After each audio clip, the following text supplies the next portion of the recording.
Buenas tardes a todas y a todos. Vamos a comenzar estas actividades sobre el derecho a una vivienda digna.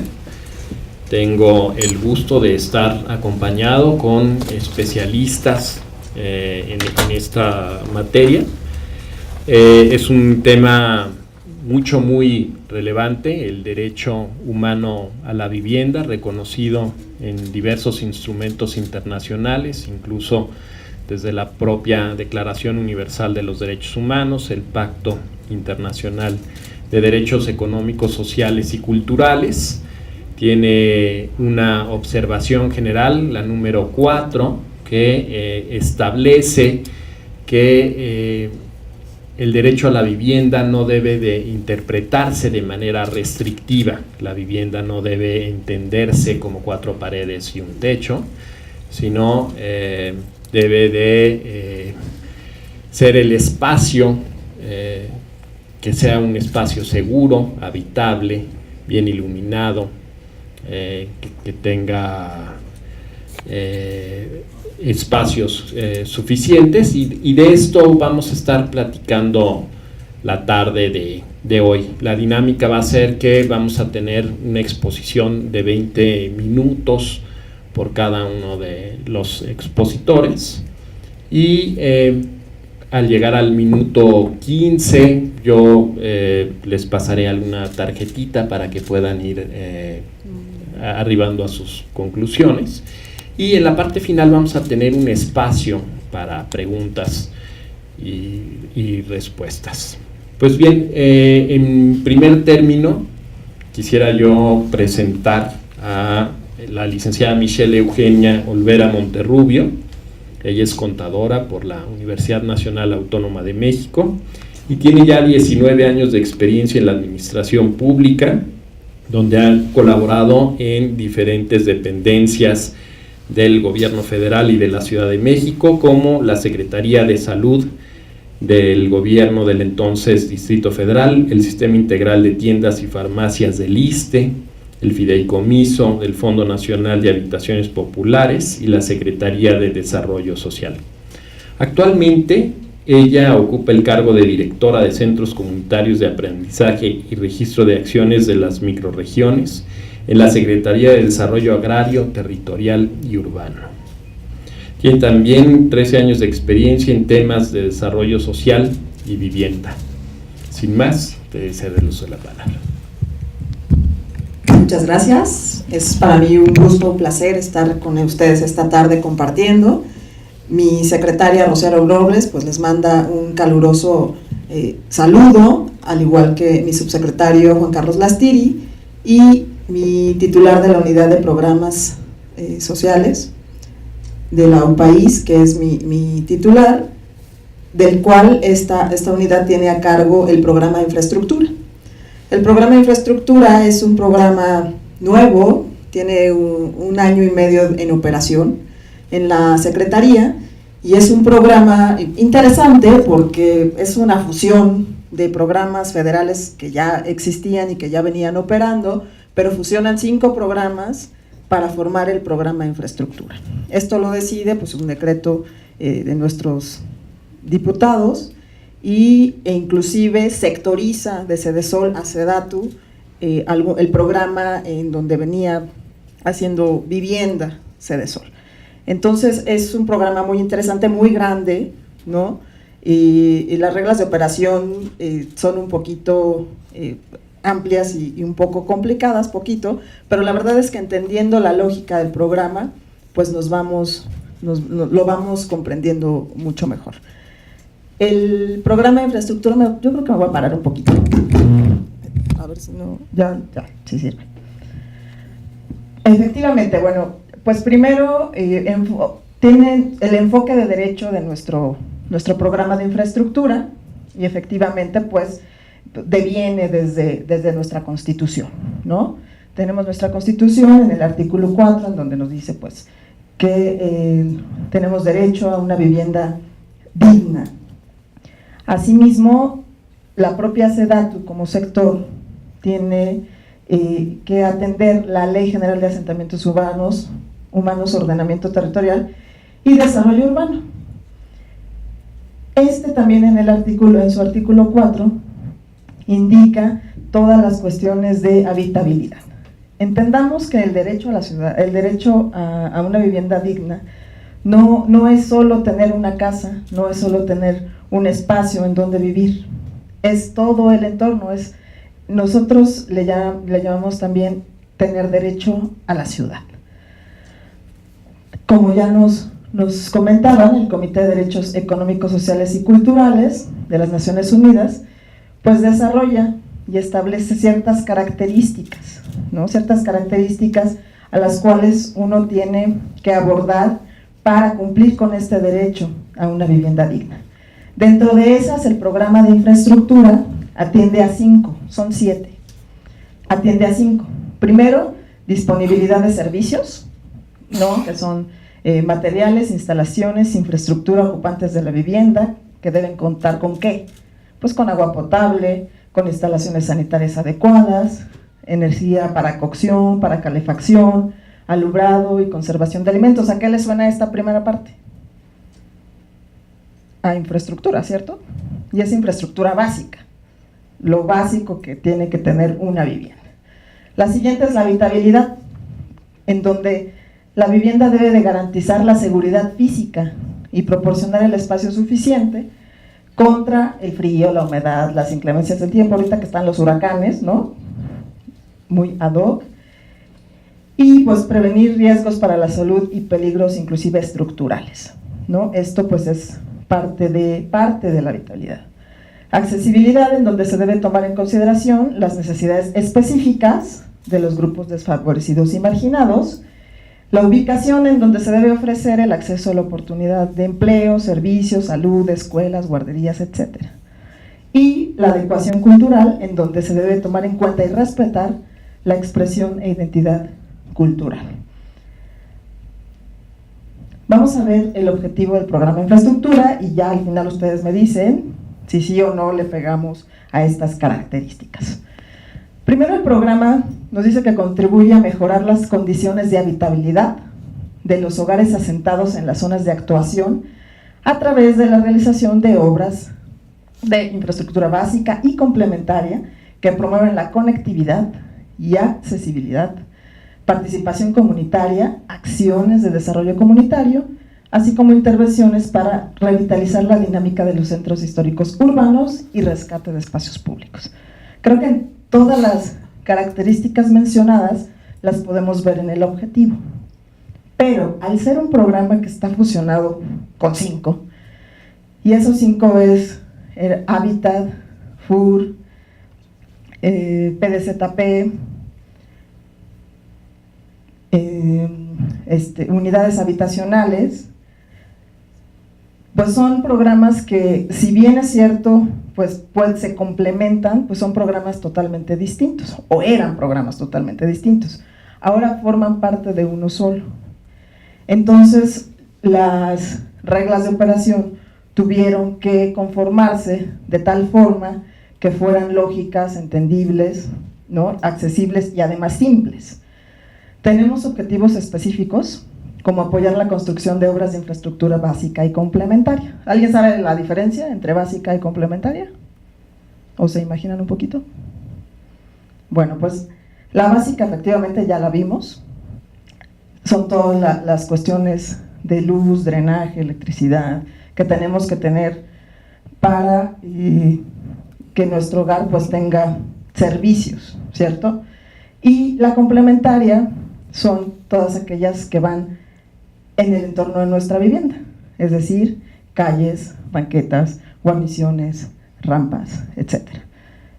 Tener esta infraestructura complementaria es parte de tener una vivienda digna, porque no es solamente que tú estás en una casa muy bonita, con todos los servicios, te sales al lodo, y te sales a un camino estrecho, etcétera, ¿no? Tenemos que darle a ese entorno, esa urbanización, aunque sean situaciones rurales. Nosotros atendemos a toda la población, pero no podemos discriminar porque sea un pueblo, o porque sea una ciudad, o porque sea indígena, etc.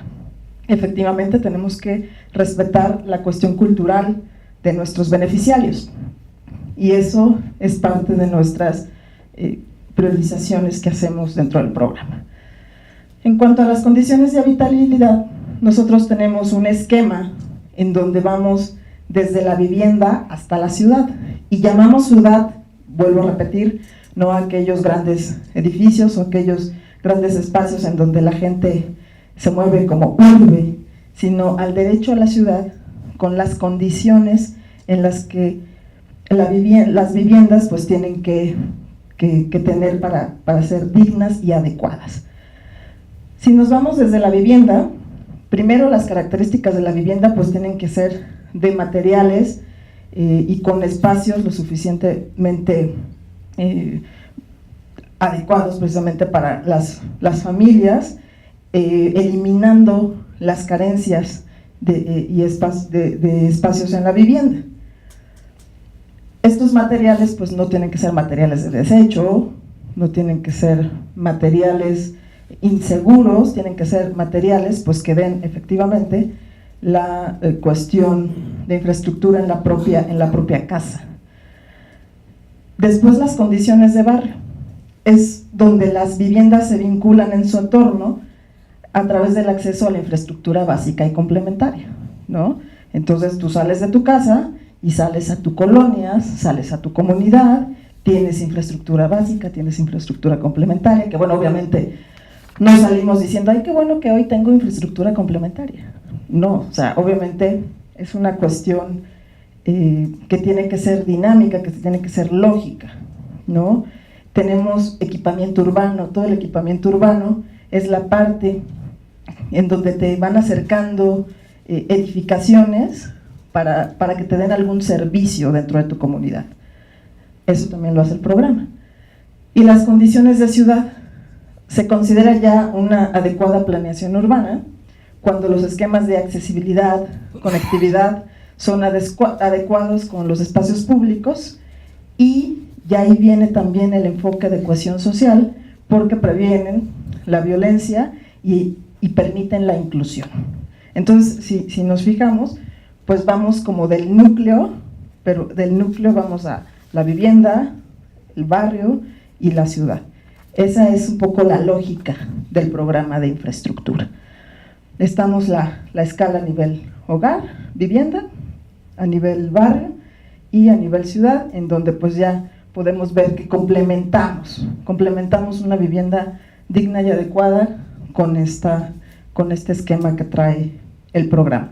A eso es a lo que nosotros, por lo que nosotros trabajamos. ¿Dónde operamos? Operamos en todo el país, nuestra cobertura es nacional. Sin embargo, al tener tantos los programas fusionados, ellos, pues cada uno operaba en diferentes zonas, inclusive tenemos núcleos agrarios, tenemos indígenas, tenemos zonas urbanas, tenemos rurales, entonces es un poco complicado determinar una población objetivo muy certera. Entonces lo que el programa hace es que tiene zonas de actuación en donde se dividen por vertientes. La primera vertiente que tenemos es infraestructura para el hábitat. En esta vertiente trabajamos con la modalidad de mejoramiento del entorno, que ahí es donde hacemos la infraestructura básica y la infraestructura complementaria. Después tenemos la modalidad de desarrollo comunitario, que, bueno, a lo mejor me dicen, pues desarrollo comunitario en un programa de infraestructura pues porque precisamente ahí es donde se gesta y se fortalece la cohesión social. Nosotros hacemos centros de desarrollo comunitario como equipamiento urbano. ¿Alguno de ustedes ha ido a algún centro de desarrollo comunitario alguna vez? Bueno, a lo mejor aquí en la ciudad es un poquito menos, pero son centros en donde la gente tiene oportunidad de desarrollar habilidades para el trabajo, de ir a hacer alguna actividad deportiva, aprender a tocar algún instrumento musical, etc. Nosotros los hacemos, pero no solamente los hacemos, sino que también apoyamos con cursos y talleres para que pues la gente empiece a apoderarse de ese centro, que empiece a tener ese sentimiento de pertenencia. Y obviamente tenemos situaciones de violencia, de discriminación, de género, etcétera, que también se atienden ahí, y pues es una contribución, ¿no?, a este fortalecimiento y empoderamiento de la cohesión social. Eso lo hacemos con la modalidad de desarrollo complementario. Promoción del desarrollo urbano, pues son los planes. Tenemos que hacer un plan previo a hacer un proyecto ya en marcha, ¿no? Entonces eso también nosotros lo tenemos. La siguiente vertiente es espacios públicos y participación comunitaria. Aquí está el rescate de los espacios públicos. ¿Cuántas veces no vemos lotes baldíos en donde los chavos van y se monean, ¿no?, o delinquen, o no lotes baldíos? A lo mejor era un parquecito que ya está deteriorado y pues ese deterioro sigue y sigue y sigue. Con esta vertiente nosotros rescatamos ese espacio e igualmente pues vamos generando esa parte del entorno, ¿no?, que estamos buscando como pues para el derecho a la ciudad y para el derecho a una vivienda digna y adecuada también. Y al final, mejoramiento de la vivienda, que a lo mejor dicen, bueno, pues por ahí hubieras empezado, pero pues con este esquema que trae el programa nos vamos dando cuenta cómo es que nosotros queremos ir trabajando. Además, nosotros en mejoramiento de la vivienda lo único que hacemos son cuartos adicionales. Solamente atendemos a la gente que tiene hacinamiento. Entonces, no les hacemos una casa, no hacemos vivienda nueva, solamente atendemos esta carencia. Estamos contribuyendo a disminuir la carencia de hacinamiento con esta vertiente. Y también hacemos estufas ecológicas. Bueno, no hacemos, sino que financiamos o apoyamos estufas ecológicas. Aquí les voy a poner un ejemplo de lo que hace la vertiente de infraestructura para el hábitat. Esto es nada más así como las acciones que ya les había comentado, y les quiero mostrar cómo han ido cambiando los entornos que hemos ido encontrando.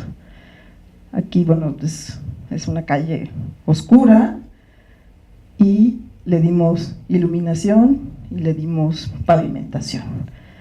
Aquí pues la vereda, ¿no?, la gente pues tenía que subir y bajar, y miren ahora cómo está.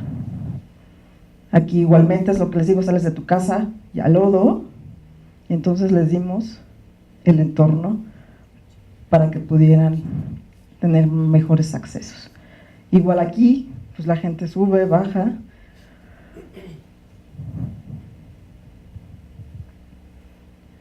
Aquí también tenemos iluminación, pavimentación, sus banquetas.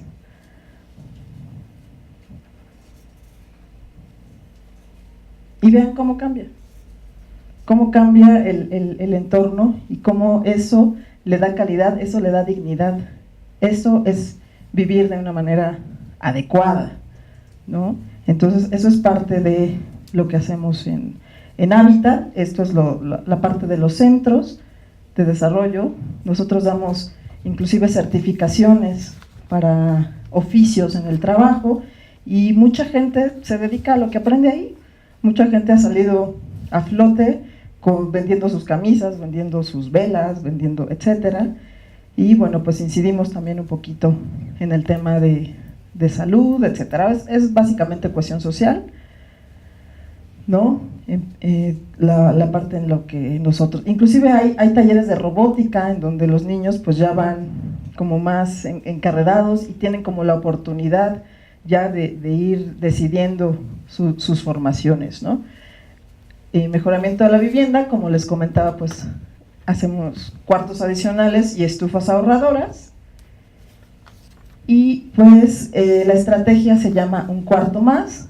Como les comenté, pues es para abatir el hacinamiento o contribuir al abatimiento del hacinamiento, porque pues ustedes saben que este problema pues es un fenómeno que trae por sí mismo cuestiones de inseguridad, sobre todo en niñas, jóvenes, inclusive niños, por las cuestiones de que los violan, ¿no?, de que ya hay bajo rendimiento escolar, ¿no? O sea, se crea todo un ambiente pues insalubre y desprotegido. Entonces, con un cuarto más, le das esa seguridad a la niña. De hecho, yo creo que han escuchado el término cuarto rosa, ¿no? Es como un poco el término que trae la secretaria para apoyar a la contribución. Y eso es lo que hacemos en vivienda. Estos son algunos ejemplos de cuartos que hemos entregado en toda la República. Y también pues las estufas ahorradoras de leña, porque como ustedes saben, pues el tema aquí sobre todo es la salud. Entonces, aquí con una estufa ahorradora de leña, pues tenemos un fogón en donde ya el humo, ¿no? Todos los gases que salen ya son afuera de la vivienda. El fogón, si ustedes han ido a algún pueblito, sobre todo, pues hay fogones, ¿no? Con 3, 4 piedras, lo prenden y todo el humo, pues todos esos sabemos que pues son la quema de la biomasa, pues son gases tóxicos, ¿no? Entonces, pues teníamos índices muy altos, inclusive dentro de los objetivos de desarrollo sostenible. En el 7, pues tenemos que mejorar, inclusive buscar combustibles más modernos, ¿no? Pero de entrada, pues esto nos ha ayudado a disminuir la cuestión de la salud en las señoras, no solo respiratorias las enfermedades, sino también artríticas, etcétera, por las posiciones en las que cocino, ¿no? Se trata de estufas ahorradoras de leña, en donde, bueno, seguimos quemando biomasa, pero es menor, y pues estamos siempre en búsqueda de nuevos pues mecanismos para poder apoyar a esta gente, ¿no? Entonces estos son algunos ejemplos. Esta es una estufa hecha en sitio, como ustedes ven, pues tiene materiales, y esta es una prefabricada. Las dos tienen las mismas características, sin embargo, bueno, pues esta es un poquito más duradera a estas que pues sí tienen un poquito de menor duración, pero pues al final están contribuyendo a esta causa. Y finalmente en espacios públicos, pues como les mencionaba, miren qué bonito espacio, ¿no? Y antes era pues un lote en donde no había mucho. Aquí pues hay espacios en donde se ven si los van a hacer nuevos, si los van a hacer con una etapa posterior, etcétera. Pero pues de lo que se trata es efectivamente de tener espacios agradables, espacios en donde la comunidad pueda convivir, y pues todo esto nos da el entorno a la ciudad, ¿no? Todo que estén cerca las escuelas, los hospitales, las tiendas, etcétera, es parte de la accesibilidad que nosotros buscamos como sector. Estos son algunos de los resultados que tuvimos en el 2016. Beneficiamos en cuanto a infraestructura básica complementaria a más de 277,000 hogares, concursos y talleres a más de 189,000, hicimos 79,528 cuartos adicionales, brindamos 6,855 estufas ecológicas y rescatamos 320,808 espacios públicos. Entonces, pues bueno, vamos tratando de ir avanzando. Como ven, es un programa grande, pero es un programa que tiene toda una lógica y una complejidad, pero que ya conociéndolo, pues ya sabemos a dónde podemos incidir. Y pues nuestro compromiso es continuar con políticas públicas afirmativas que permitan el desarrollo sustentable con la seguridad, movilidad, educación, cultura y medio ambiente adecuados, ¿no? Todos estos pues son retos y oportunidades a corto y mediano plazo, pero pues trabajamos para que los hogares vivan y disfruten mejor de la ciudad con estos espacios, y pues teniendo ese chip que el derecho a una vivienda digna y adecuada pues no es tener una casa, ¿no? Sino tener todo un entorno digno y adecuado también. Muchísimas gracias. Aquí están los teléfonos de contacto si alguno desea. Estamos a sus órdenes. Agradezco mucho a la contadora Olvera Monterrubio, quien nos pudo aclarar estos estándares del derecho a la vivienda digna, que tienen que ver con la disponibilidad de los servicios, la habitabilidad, la accesibilidad, ubicación, adecuación cultural. impresionantes algunos datos de este programa de infraestructura y posiblemente en el día a día no estamos tan familiarizados, dado que entiendo yo que la mayor relación la pueden tener con municipios o con gobiernos locales y excepcionalmente pues a la población objetivo con estos cuartos de más, el cuarto rosa. Bien, quiero ahora pasar a presentar al doctor Óscar Torres Arroyo. Él cursó su licenciatura en Ciencias Políticas y tiene una maestría en Gobierno y Asuntos Públicos en la Facultad de Ciencias Políticas y Sociales de la UNAM y posteriormente realizó su doctorado en Urbanismo en la misma casa de estudios. Es miembro de la Red de Investigadores en Gobiernos Locales Mexicanos y ha participado en diferentes foros y congresos nacionales e internacionales organizados por instituciones como el Consejo Mexicano de Ciencias Sociales, el Grupo de Trabajo Claxo, el Derecho a la Ciudad en América Latina y la Asociación Internacional de Planificación Urbana y Ambiente. En el ámbito profesional se ha especializado en temas relacionados con los derechos humanos, el gobierno local y la desigualdad. Asimismo, tiene publicaciones relacionadas con el gobierno local, la discriminación, la segregación residencial y actualmente es jefe de proyectos del Programa Universitario de Estudios sobre la Ciudad. Adelante. Gracias. ¿Me podrían prestar? Claro, claro. Para tener más libertad. Perdón. Bueno, gracias. Agradezco ante todo la invitación al Programa Universitario de Estudios de la Ciudad y a nombre del director Javier Delgado Campo, bueno, les extiendo un saludo también por parte de él. Y bueno, ahora me tocó, digamos, ya hablar sobre el derecho a la vivienda, pero anteriormente, bueno, les quiero comentar que esta presentación obedece a un proyecto que realizamos con la CNDH para hablar sobre la sustentabilidad urbana y pues toda esta relación que tiene la sustentabilidad de las ciudades con los derechos humanos. Y bueno, esta investigación la empezamos a hacer el año pasado, la terminamos este año, por ahí en abril, y de ahí, pues de ese proyecto surgieron como varios temas, entre ellos este tema que presento, el derecho a la vivienda, pero también surgieron temas como el derecho al medio ambiente y el derecho al agua, y pensamos en esos tres derechos por ser como en las ciudades, no digamos, parte de estos derechos principales que se manejan en las ciudades y que preocupan a muchos por la gran cantidad que hay de sectores de escasos recursos, tanto no solamente en el país, sino en la Ciudad de México.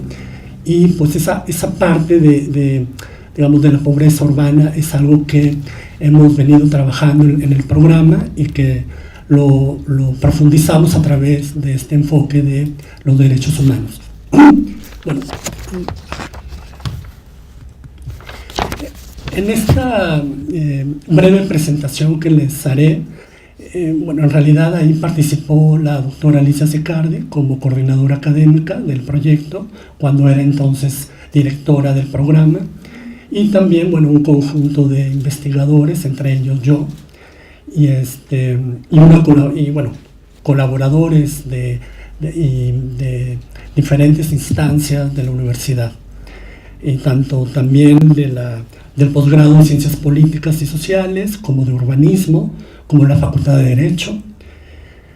Y bueno, esta presentación, digamos, como les había comentado, viene de este proyecto que pues en realidad se trató de un convenio de colaboración entre la UNAM y la CNDH para poder abordar la problemática de las ciudades, pero desde el enfoque de los derechos humanos, ¿no? O sea, cuáles son las problemáticas hoy por hoy que trastocan la dignidad humana, que es un tema que, digamos, nos preocupa tanto a la CNDH como programa, y que desde luego en un contexto donde sabemos que casi 3/4 partes de la población habita en ciudades en México, y también, bueno, por parte de la Coneval reconocemos que casi el 70% de la población vive en condiciones de pobreza, de escasos recursos, de desventaja social y económica.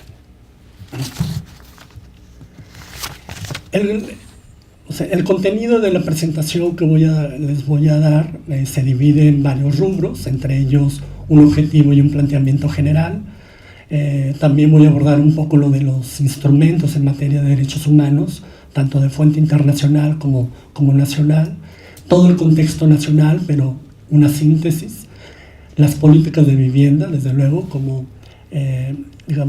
para reconocer los efectos o las implicaciones que han tenido estas políticas sobre los derechos humanos. Desde luego retomamos algunos movimientos sociales y casos innovadores en materia de derecho a la vivienda. Y por último, bueno, tenemos una reflexión sobre algunas recomendaciones que ha habido en el tema por parte de comisiones estatales y por parte de la Comisión Nacional. Y por último, unos pendientes. Planteo algunos pendientes en materia del derecho a la vivienda, que fueron, estas reflexiones fueron resultado de un taller que se realizó en el programa universitario Derechos sobre la Ciudad, y que de ahí, bueno, surgieron una serie de reflexiones sobre los obstáculos, los retos que se tienen para poder alcanzar este derecho a nivel nacional. El objetivo principal, parto de que, bueno, ya como les comenté, es identificar avances y retrocesos que persisten para garantizar el pleno ejercicio del derecho a la vivienda en el marco de los DESCA y desde luego del derecho a la ciudad. Como planteamiento general, sí partimos de que las políticas en México, las políticas de vivienda, tienden a profundizar condiciones de pobreza y desigualdad en el país. Tanto, desde luego, porque están enmarcadas dentro de un modelo económico, ¿no?, por un lado, y por el otro porque, bueno, han seguido patrones de expansión urbana que no han beneficiado en gran medida a la población que ha adquirido vivienda por parte de las instituciones, ¿no?, públicas encargadas de hacer vivienda. Y también porque ha habido una tendencia de mercantilizar la vivienda y el espacio público. Y esto, bueno, lo confirmo a partir también de una investigación que yo hice por mi cuenta en el doctorado en la ciudad de Acapulco, y que, bueno, ahí se da uno cuenta de cómo estas políticas de vivienda en realidad han obedecido a otros criterios y no necesariamente a criterios o a enfoques de tipo social. Otro planteamiento general que tenemos y que nos hicimos en el programa es el limitado papel que tienen los gobiernos locales para poderle hacer frente a una construcción masiva de vivienda, por un lado, y también por todo un tema estructural al interior de los gobiernos locales que obedece a un federalismo centralista, por un lado, y por el otro a la debilidad institucional que tienen los propios gobiernos locales para, pues, hacerle frente a muchas cosas, ¿no? No solamente el tema de la vivienda, sino a la dotación de servicios, equipamiento, al desarrollo urbano mismo. Además de esta debilidad estructural institucional a nivel local, pues hay toda una dificultad para cubrir la gestión de los recursos, la gestión de los servicios, y desde luego hacerle frente a un territorio alterado totalmente por estas políticas de vivienda. Como sí parto de que hay algunos instrumentos que nos pueden servir como para darnos una idea de por dónde queremos que vayan las políticas públicas en el país y en específico en materia de vivienda. y nos dan algunos, digamos, esos instrumentos de fuente internacional en materia de derechos humanos, nos dan una idea de por dónde va o dónde se quiere seguir en materia de política pública, desde el punto o desde la partida de que empiezan a hacer una definición sobre lo que es el derecho a la vivienda, y que es, bueno, el derecho a vivir en paz, con dignidad y de manera segura, pero también toda la vinculación que hay del derecho a la vivienda con todo este conjunto de derechos humanos, principalmente los de SCA. Y también porque, bueno, hay una serie, a partir de la observación general número 4, se determinaron atributos alrededor del derecho a una vivienda adecuada y que tienen que ver, pues, bueno, con la seguridad jurídica de la tenencia, la disponibilidad de servicios, la adecuación cultural, entre otros. Y desde luego esto nos da una idea de la necesidad de regir las políticas públicas con un enfoque de derecho humano, y que principalmente lo que buscan es como mejorar prácticas administrativas y que conlleven a una mejor gestión urbana, ¿no? Con un enfoque de sustentabilidad. Esa es como la idea, el espíritu que uno puede como leer cuando uno repasa los instrumentos en materia de derechos humanos, ¿no? Bueno, a partir de este marco que tenemos internacional, que de alguna manera el artículo 1º o 4º lo hace obligatorio, que tenga, o sea, el Estado mexicano tiene como obligación atender también medidas desde este marco internacional que tenemos. Y bueno, a partir de ahí, bueno, nos aterrizamos a la parte del marco legal de fuente nacional, y ahí tenemos todo lo que es una garantía constitucional en torno al derecho a la vivienda, que considera la vivienda como digna y decorosa, y ahí a partir de ahí hace una definición, ¿no? Que podría ser muy criticable o a lo mejor un poco limitada a los alcances que plantean este marco internacional, pero que se acerca de algún modo, ¿no?, a lo que se plantea a nivel internacional. Desde luego, el marco legal, el marco nacional, plantea algunos instrumentos que deberán atender diferentes tipos y modalidades de vivienda, entre ellos digamos, el mejoramiento de vivienda, la producción de vivienda, la producción privada, incluso, y también la producción pública que se genera.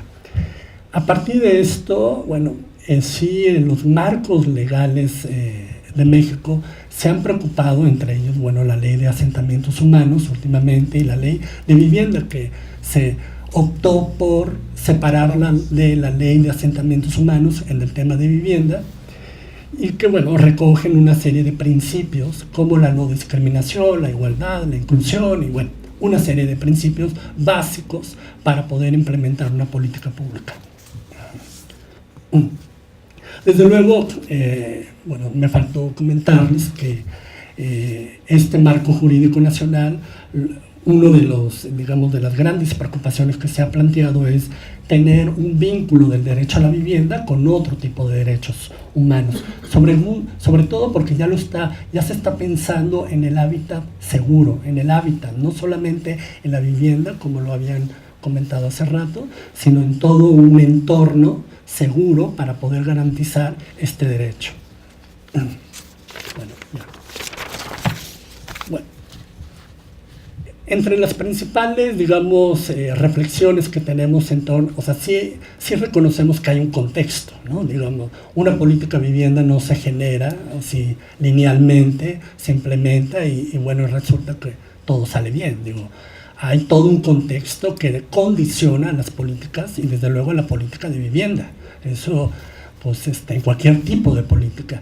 Pero en el caso de la política de vivienda sí es preocupante porque está enmarcada dentro de un modelo económico que en realidad, pues, es un modelo que, como todo mundo sabe, privilegia al sector privado, ¿no? Y privilegia al sector privado y digamos, toda su estructura o su verticalidad en términos de instituciones, pues funciona desde esos criterios. Desde luego hay todo un contexto de desigualdad urbana, o de pobreza urbana, perdón, y de desigualdad, y que a partir de ciertos cambios estructurales que se han ido dando en este modelo, pues ha tendido a incrementarse en la problemática de la desigualdad. Y en el tema del territorio es muy, muy notable. O sea, lo podemos ver entre estos grandes desarrollos muy, digamos, desarrollos inmobiliarios que cuentan con toda una infraestructura, un estilo Santa Fe, ¿no? O algunos otros espacios, en el caso de Acapulco, la zona Diamante, ¿no? Frente a toda una condición de segregación por parte de los sectores de escasos recursos, ¿no? Y ahí se inserta, dentro de ese contexto, se inserta la política de vivienda, ¿no?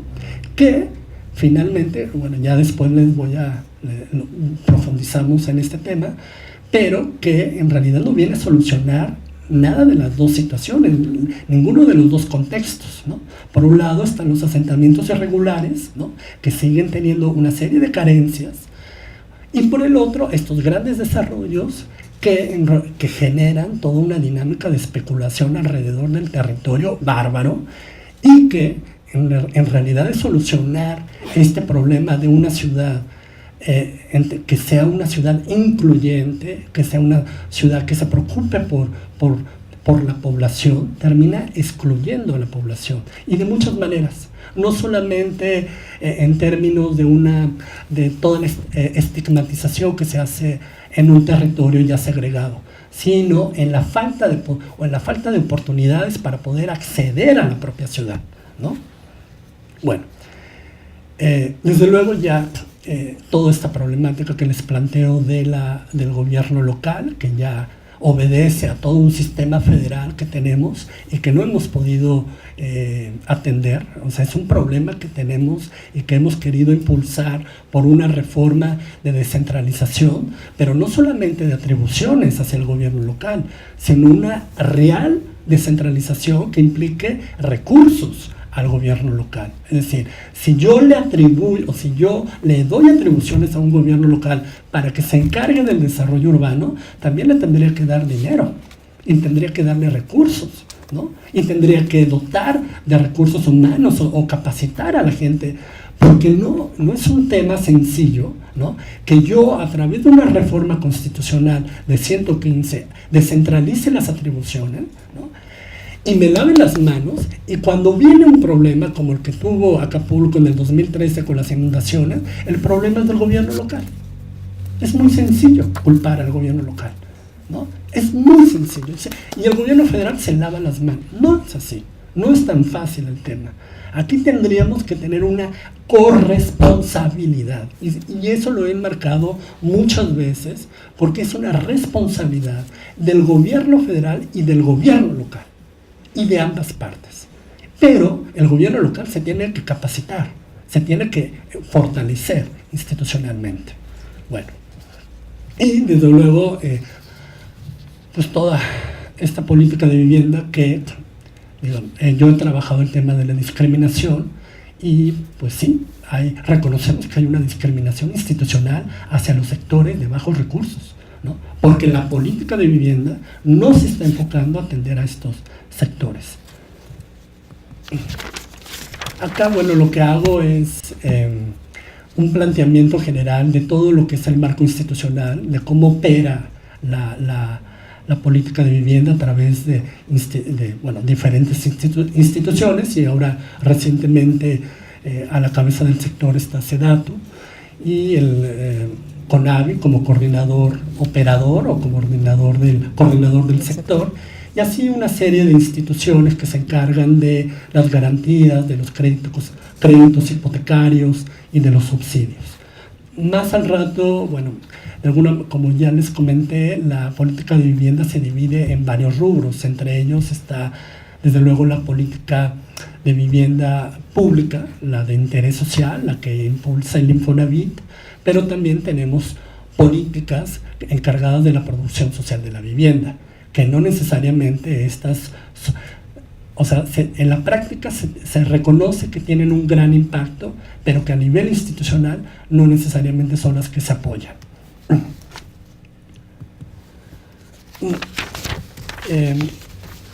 ¿Cuáles son, a grandes rasgos, el impacto que han tenido estas políticas? Desde el impulso macroeconómico que se ha dado en la política de vivienda.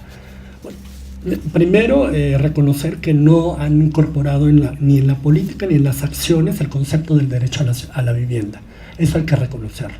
Las políticas de vivienda no han insertado, no se han encargado de atender este tema, ¿no? Y que tiene que ver por una visión financiera, por un lado, y desde luego una discriminación también hacia los sectores de escasos recursos para hacerle frente a toda esta problemática de pobreza que se vive en el país. Desde luego, la localización de las viviendas en espacios retirados, alejados de la estructura urbana, del centro, pues tiene un gran impacto en la población y ha jugado un papel muy importante en la reproducción y amplificación de la pobreza. Y todo el tema de que las autoridades locales han sido rebasadas para la gestión urbana y para poder cubrir los servicios urbanos en las diferentes, digamos, en los municipios donde se han dado estos grandes desarrollos urbanos de interés social. Y desde luego hay una serie de condiciones precarias de habitabilidad, ¿no? No solamente por esta lejanía, sino por esta falta de acceso al equipamiento y a los servicios, que de alguna manera ya la licenciada un poco nos ha comentado qué se está haciendo desde la política pública para poder atender esta problemática. Muy rápido, bueno, acá de alguna manera es una gráfica donde se exhibe la tendencia de la política hacia beneficiar la vivienda nueva, no hacia el mejoramiento de vivienda o la producción de vivienda, eso pues, es mínimo. Y bueno, sí creemos que en la realidad, bueno, pueden haber prácticas, desde luego, que puedan atender este derecho de manera más integral. Y entre ellos podemos visualizar movimientos sociales y prácticas innovadoras que han hecho un esfuerzo por atender este derecho desde una manera más, desde un enfoque social. Bueno, entre ellos reconocemos al propio UPRES, ¿no? Que fue o es uno de las organizaciones que pioneras en el movimiento urbano movimiento urbano popular en la Ciudad de México y en el Estado de México. Y también, bueno, toda una serie de casos que hemos tenido, por decir, en la colonia Roma, no sé si sepan, que ha habido una comunidad indígena donde quiso ser, los vecinos quisieron expulsar,los de la colonia Roma, y desde luego las autoridades dijeron que no, y los apoyaron con vivienda y ahora se quedaron en toda esta comunidad. Y así como esta práctica, bueno, podemos ver otras y muchas más, incluso en materia del agua, en materia del derecho al medio ambiente, donde podemos reconocer que aquí hay un proceso de inclusión social, ¿no? Y de práctica no discriminatoria hacia los sectores más vulnerables o sectores de escasos recursos. Ya me voy más rápido. Sí quisiera, esto es muy importante porque en la investigación realizamos un recuento de las recomendaciones emitidas por organismos de derechos humanos. Bueno, realizamos una búsqueda de quejas y recomendaciones para ver qué era lo que habían dicho, ¿no? Del 2010 al 2016, pues nos dimos cuenta que no hay muchas, que son muy limitadas.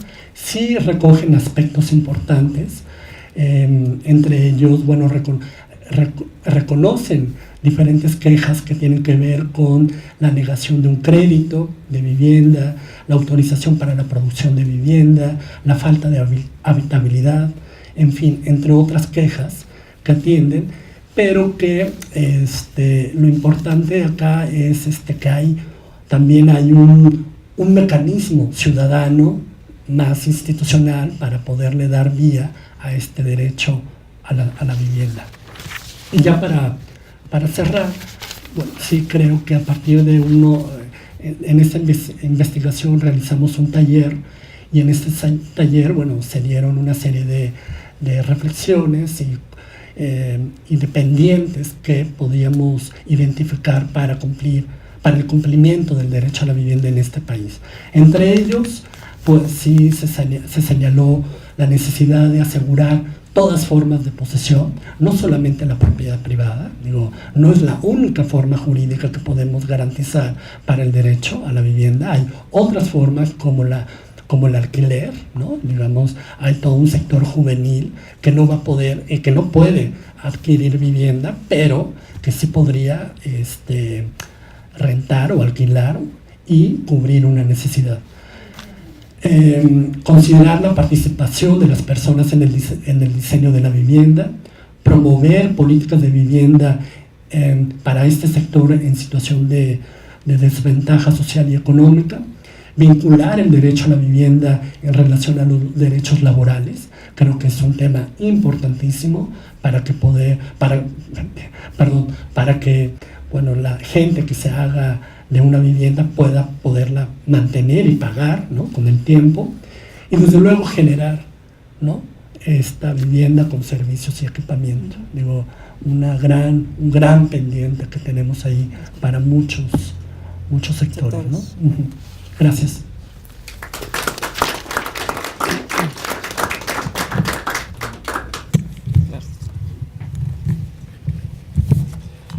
Agradezco la participación del doctor Óscar Torres. Estos temas centrales sobre la vivienda, los servicios públicos básicos, entre ellos el acceso al agua, al saneamiento. La destacada participación del Programa Universitario de Estudios sobre la Ciudad en este estudio que nos presentó sobre ciudades sostenibles y derechos humanos, o algunos extractos del mismo. La observación sobre la debilidad de los gobiernos locales para garantizar derechos humanos y pues esta descentralización fallida que no solo observa el doctor, sino que también ya a nivel internacional el propio relator del derecho al agua y al saneamiento hace un señalamiento en ese mismo sentido sobre pues este servicio, este derecho humano al acceso al agua queda en manos en muchos municipios que no tienen la capacidad suficiente para proveer adecuadamente y cumplir con los más altos estándares. Estos retos para lograr ciudades incluyentes, para acabar con esta discriminación. En fin, una muy buena exposición, muchas gracias. Pasamos ahora a la exposición del arquitecto Jorge Tamés Ibata. Él es egresado de la Facultad de Arquitectura de la UNAM, donde también estudió la maestría en Arquitectura, Investigación y Docencia. Su desarrollo profesional incluye estudios y proyectos de arquitectura y desarrollo urbano, así como el proyecto de edificios de diversos géneros. Se ha especializado en el diseño de hospitales, hoteles y oficinas, por lo que sus proyectos han dado lugar a más de 50 obras a lo largo de todo el país. En 1986 inició su labor docente en esta ciudad y actualmente es integrante de número en la Academia Nacional de Arquitectura. Presidente de la Unión de Escuelas y Facultades de Arquitectura de América Latina y de la Asociación de Instituciones de Enseñanza de Arquitectura de la República Mexicana. Forma parte del Colegio de Arquitectos de la Ciudad de México y es patrocinador de la Sociedad de Arquitectos Mexicanos.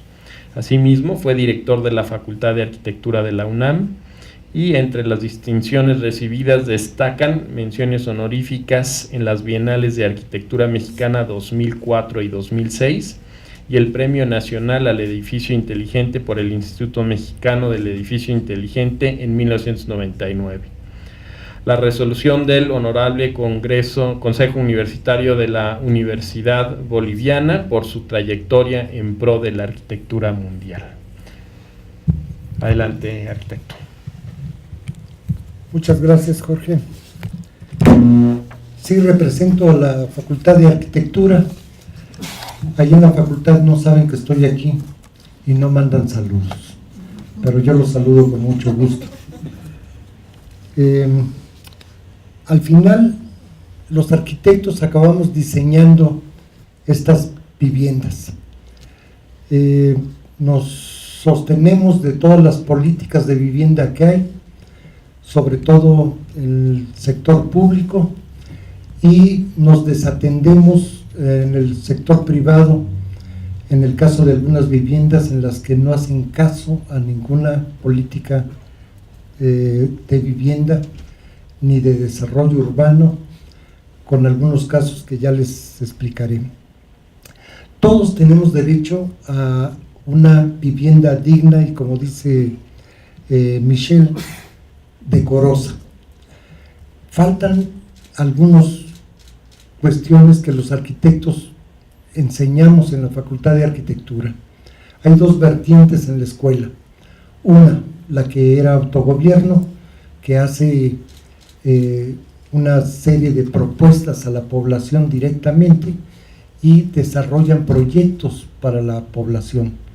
Y otra, más exquisita, casi parece la Ibero, algunos talleres, en la que se resuelven terminales de Zeppelin o aeropuertos internacionales en ciudades extranjeras. Estas dos vertientes son lo que enriquece la facultad, pero saliendo de la facultad y la necesidad de trabajo, casi todos los estudiantes de arquitectura se dedican a conseguir la casa o el proyecto o el puesto que más dinero les pueda dar. Poca gente se dedica a la vivienda de interés social, al interés por el habitante más desfavorecido, a pesar de que las políticas tienden a ayudar a esta gente. Este derecho que tiene la gente desfavorecida no solamente implica, como ya mencionaron Michelle y Oscar, la infraestructura necesaria, el terreno necesario, el espacio vacío que sea decoroso, sino tender a que el habitante de esa casa sea feliz. Hay algo que es abstracto en el sentido de cómo un arquitecto puede hacer feliz a una persona a pesar de todos los programas que se puedan oponer a que la vivienda debe de ser de 2,70 por 2,70 y un mínimo de techo de 2,20. ¿Cómo hacerlo más digno para que la gente pueda ser feliz? En una casa actualmente, en Infonavit o en cualquier sistema de vivienda mínima, no cabe el ropero que tanta gente quiere meter en su casa, o ni siquiera puede meter un colchón o un sillón. Es increíble, pero así es. El dinero no alcanza para hacer una vivienda digna. Alguna vez en la Facultad de Arquitectura, y siendo director, se me ocurrió invitar a los gerentes de proyecto de Geo y Casa Sara, que son las peores que yo he visto en mi vida. Una vez en Ciudad Juárez, a 15 kilómetros de Ciudad Juárez, hay una vivienda que vendió Geo y que son 2 hileras de casa con muchos tinacos. Es increíble, parece un Lego, pero en 2 hileras, tantito pasto donde entra el coche y una calle central. No hay un parque, no hay nada, y está a 15 kilómetros de Ciudad Juárez. Me entero que no está habitada, pero está vendida toda. Y está en pleno deterioro. La gente no se puede cambiar ahí porque tiene que ir muy lejos a su lugar de trabajo. Es increíble que la poca gente que todavía vive ahí vive en las condiciones más deplorables de ambiente, de espacio. No cabe nada, pues. A algunos les llaman perreras, pero sí son horribles y se deterioran con mucha facilidad. Esa es la arquitectura que promueve la iniciativa privada. Me encuentro con que los pocos arquitectos que se han dedicado y han hecho vivienda digna fue en los 60s Alejandro Son en Guadalajara, donde hace una vivienda donde deja espacios para que crezca la vivienda, pero deja que el habitante pueda aportar color, pueda inclusive lucir su ropa tendida y forma parte del paisaje. Es increíble que ahora los departamentos no se diseñan con área para lavado y planchado y además menos para tendido, sino que sacan por las ventanas a la manera italiana de la gente más pobre, sacan los calzones directamente sobre la ventana de la estancia. Me encuentro con Alejandro Son, que piensa en la gente, que diseña con la gente, tuvo los recursos necesarios para hacer lo mínimo de vivienda decorosa y las posibilidades para el futuro para que pudieran hacer su vivienda. Claro que ya tenían infraestructura, está en el centro de Guadalajara. Fue muy importante Alejandro, que en paz descanse. Y la última, el premio Pritzker de arquitectura, que es como el premio Nobel de arquitectura, se los dan a los arquitectos que son los rockstar de la arquitectura, gente muy payasa, como todos los arquitectos, bueno, la gran mayoría, menos yo y algunos otros, muy payasos, que hacen una arquitectura que no corresponde ni al contexto de el centro de Ámsterdam, o Zaha Hadid, que hace unas cosas elegantísimas, carísimas, llenas de líneas curvas, que sale carísimo, o el Frank Gehry en Guggenheim en Bilbao, una cosa rara, novedosa, pero la gente no se siente a gusto en esos espacios. Ninguno de ellos se dedica a la vivienda unifamiliar. Hasta hace poco Mauricio Rocha, un arquitecto de renombre, muy buen arquitecto en la Facultad de Arquitectura, le encargaron un proyecto de 44 casas en Ensenada, en un terreno precioso con vista al mar. Hay un viñedo y humildemente invita a 44 arquitectos de renombre en México, entre los que no están los que se dedican a vivienda. Son los rockstar a nivel México, donde hay gente de muy buenos arquitectos, pero hacen arquitectura de media para arriba hasta muy cara. Estas invitaciones que no hace Infonavit, que hace falta llamar a los arquitectos dedicados a vivienda, como los hay en el PUEC, como los hay en urbanismo, como los hay en la Facultad de Arquitectura. Hay investigadores en vivienda que tienen muy claro cómo debe ser la vivienda, no son invitados. Eso nos hace falta. Hablando del premio Pritzker, que es el premio Nobel de Arquitectura, se lo dan a Alejandro Gastón Aravena, un chileno, que a partir del terremoto en Chile y después, además, un tsunami para rematarlos, están a la orilla del mar, perdieron muchas viviendas, la gente se quedó desolada, desahuciada casi, y Ricardo Aravena hace un convenio con gobierno y con particulares para invertir en viviendas para esta gente que pasó esta tragedia. Diseña con la gente sin que la gente se meta mucho, porque cada quien tiene un mundo de lo que cree que es la arquitectura, sino un guía para hacer esta vivienda, y resulta que con ese premio, con esas casas maravillosas que da oportunidad a que también diseñen los habitantes, gana el premio Pritzker, el premio Nobel de Arquitectura, y lo hacen el líder de la Bienal de Venecia, que ponga un tema para todos los arquitectos en el mundo, y él pone el tema de responsabilidad social.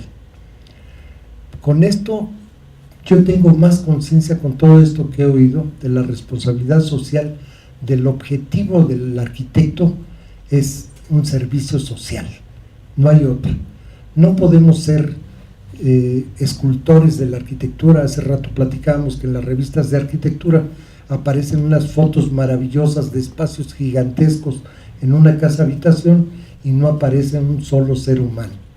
Todo está arreglado, los muebles muy arreglados, pero no está el Santo Cristo en la esquina, ni la Virgen de Guadalupe o el Cristo aquel que los persigue con la mirada, no está. Cuando uno entrega esas casas cambia toda la arquitectura. Es que no pensamos en la gente. Nosotros somos intérpretes de lo que necesita la gente, intérpretes de las políticas de vivienda, intérpretes o para complementar esas políticas de vivienda con mucha imaginación. ¿Cómo voy? Ya se paró mi... Muy bien. Con mucha imaginación, con mucha creatividad, ver novedades de materiales. No puede ser que sigamos con tabique, que es posible, pues, tabique o tabla roca o la teja. Hay cosas muy novedosas que podemos conservar la identidad de la gente, depende del lugar, depende del emplazamiento del terreno, la orientación que debe de tener una casa. Si son indígenas, deben de tener una tradición de su arquitectura vernácula, que es la más sustentable que hay en el mundo. Esa arquitectura, cómo convertirla en moderna y aprovechar que sea barata, y lo barato no quiere decir feo. Lo barato, para eso estamos los arquitectos, los que creemos que debe haber una estética, algo bello, en el que la atmósfera fuera lo más adecuado para que la vivienda o el espacio cualquiera, un museo, un hospital, sea digno. Alguna vez me preguntaron, hice hospitales durante 8 años para Olegario Vázquez, antes hice hospitales para el sector público, pero cuando me dediqué a hacer hospitales grandes y privados, como el caso de el Ángeles de Interlomas, don Olegario quería que el hospital no pareciera hospital. Primero que fuera como hotel. Claro, así cobraban, pues tenía que parecer un Camino Real, que a la larga compraron Camino Real. Bueno, ese hotel que diseñé, me decía don Olegario, ¿puede hacer que parezca hotel? Sí, el género de hospital ya ha cambiado mucho, puede parecer oficina, puede ser lo que sea.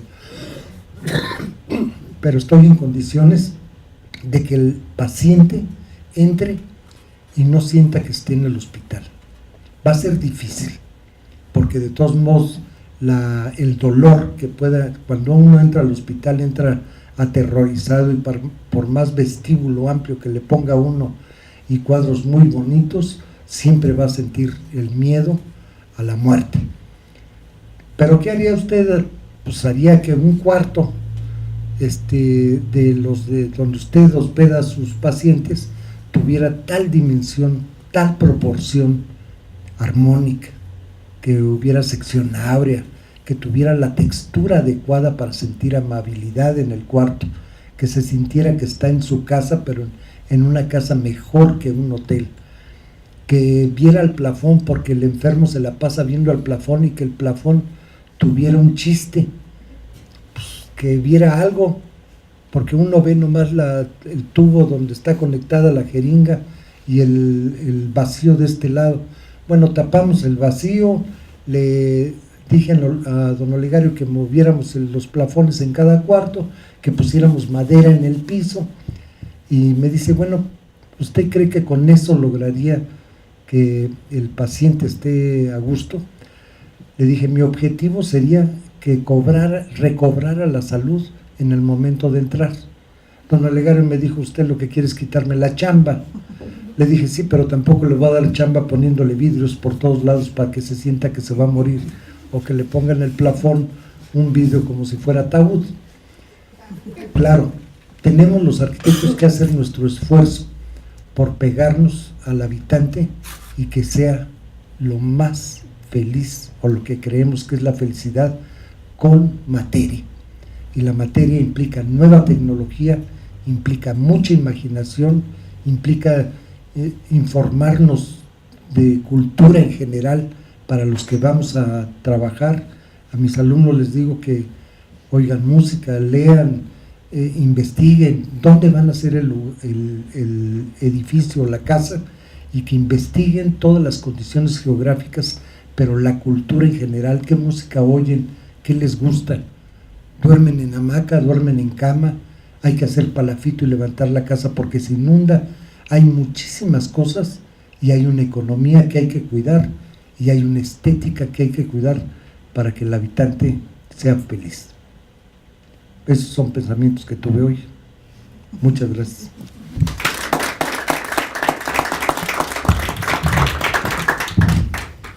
Muchas gracias. Vamos a dar el espacio a la sesión de las preguntas y pediría de favor nos puedan hacer llegar las papeletas y en el inter, bueno, poder hacer también algún comentario respecto del próximo informe que a finales de este mes va a sustentar México ante el Comité de Derechos Económicos, Sociales y Culturales en Ginebra.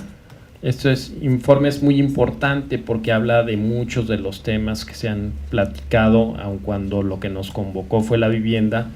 Hablamos también pues del derecho a un nivel de vida adecuado, a los servicios básicos y entre ellos el acceso al agua y al saneamiento.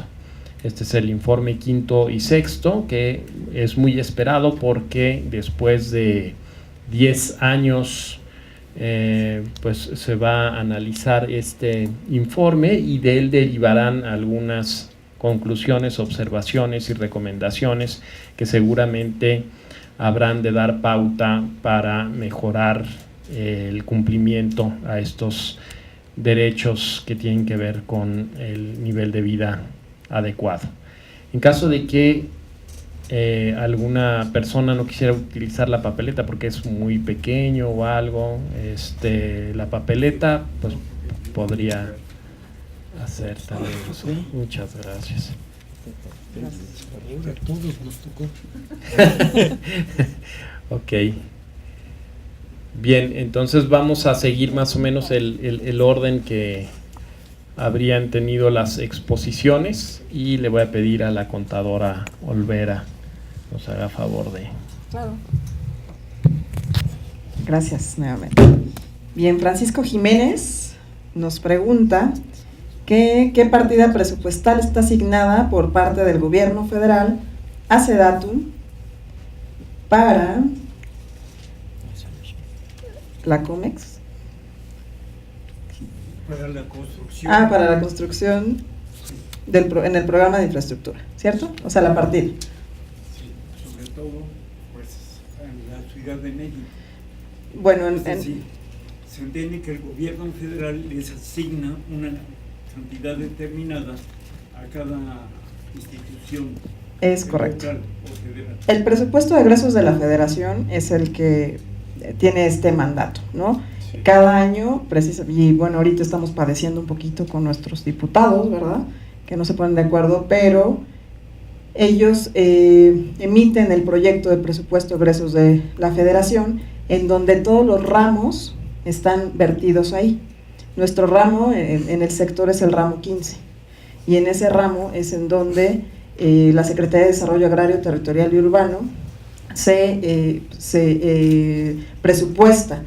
SEDATU no nada más es el programa de infraestructura, SEDATU es FONAPO, SEDATU es CONAVI, SEDATU es RAN, SEDATU es la Procuraduría Agraria, etcétera, ¿no? Entonces nosotros tenemos una partecita y lo pueden consultar en el presupuesto de egresos de la federación. El 2018 pues está por el anteproyecto por ser publicado y pues ya a finales de año ya tendremos el presupuesto. Entonces desde ahí a nosotros nos asignan y ya al interior del programa pues hacemos ya la distribución a nivel nacional del presupuesto. ¿Es suficiente ese monto que les entregan? Nunca es suficiente el monto, la verdad es que la necesidad es mucha y el presupuesto pues como lo hemos venido viendo pues es poco. Lo que tratamos de hacer es optimizar ese recurso, focalizando los apoyos, dando integralidad a las acciones, ¿no? Para tratar de pues no dispersar ni polvorizar el recurso. Entonces pues no es suficiente, inclusive pues la Secretaría de Hacienda nos viene haciendo recortes a lo largo del ejercicio y pues nosotros tenemos que ir adecuando las metas conforme Hacienda pues tiene las necesidades de hacer reservas económicas y de repente de un ejemplo muy rápido, el año pasado empezamos con 9,000 millones y acabamos con 3,000, ¿no? Entonces es un poco triste el asunto, pero bueno, tratamos de optimizar el recurso, pero está publicado en el presupuesto de egresos de la Federación y desde ahí viene el origen, y ahí obviamente pues es un documento público que todos ustedes pueden consultar. ¿Tienes algunas otras preguntas? Pero si quieres damos el espacio a Oscar Sí, para sí, que claro. las vayas checando.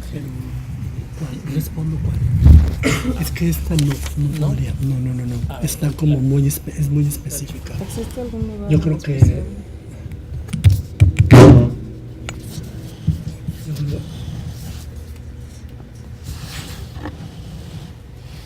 A ver, aquí hay uno de Débora Vera.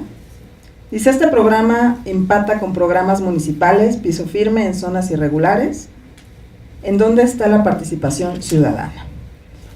Sí, bueno, una cosa del programa pues no es solo que empate, sino que se complementa. Nosotros no hacemos como tal piso firme, pero obviamente si hay una vivienda que tenga estas carencias, ¿no? Y nosotros podemos complementar el apoyo con el municipio, por supuesto. Los ejecutores del programa pueden ser los municipios, pueden ser el gobierno del estado, pueden ser organizaciones de la sociedad civil y puede ser la propia SEDATU en las delegaciones. Hay una demanda de ciudadanos o de población que necesita el apoyo y pues se canaliza a través de estos ejecutores, ¿no? Entonces sí se empata, sí se complementa, y la participación ciudadana, pues tenemos mecanismos de atención para participación ciudadana y tenemos contralorías sociales. Las contralorías sociales pues tienen el fin de vigilar el recurso, de vigilar que se esté haciendo las acciones, ¿no? Conforme lo marcan y lo estipulan las reglas de operación, con la calidad, ¿no? Y pues esta Contraloría Social está integrada por los beneficiarios. Estos beneficiarios forman los comités y son los que nos dicen, a ver, aquí me dijeron que iban a hacer un cuarto y me estás haciendo una barda, ¿no? Que ni siquiera tiene techo, no sé, ¿no? O que me ibas a entregar una calle pavimentada y le estás poniendo piedra, etcétera, ¿no? O sea, esta Contraloría para nosotros es muy valiosa porque pues al final nos apoyan y son nuestros ojos, ¿no? En un momento dado que pues nos apoyan con esta verificación en el campo. Me referí un poco más, o sea, cuando puso piso firme y asentamientos irregulares, es cómo empatan este tema de, por ejemplo, el cuarto que es con material definitivo en un asentamiento irregular donde se supone que no debería. En los asentamientos irregulares no podemos construir. O sea, de hecho, las reglas de operación te dicen sí, solo sí, no cumples con esto. Y uno de los criterios es no podemos hacer podemos otorgar ningún tipo de apoyo en zonas de riesgo o en asentamientos irregulares. No podemos. Inclusive ya nuestra ley de asentamientos humanos también ya lo clarifica, porque si no, pues toda esta planeación y este desarrollo urbano que se necesita en nuestro país, pues nunca se va a dar. Entonces, nosotros no apoyamos en asentamientos irregulares. ¿Puedo? Sí, claro.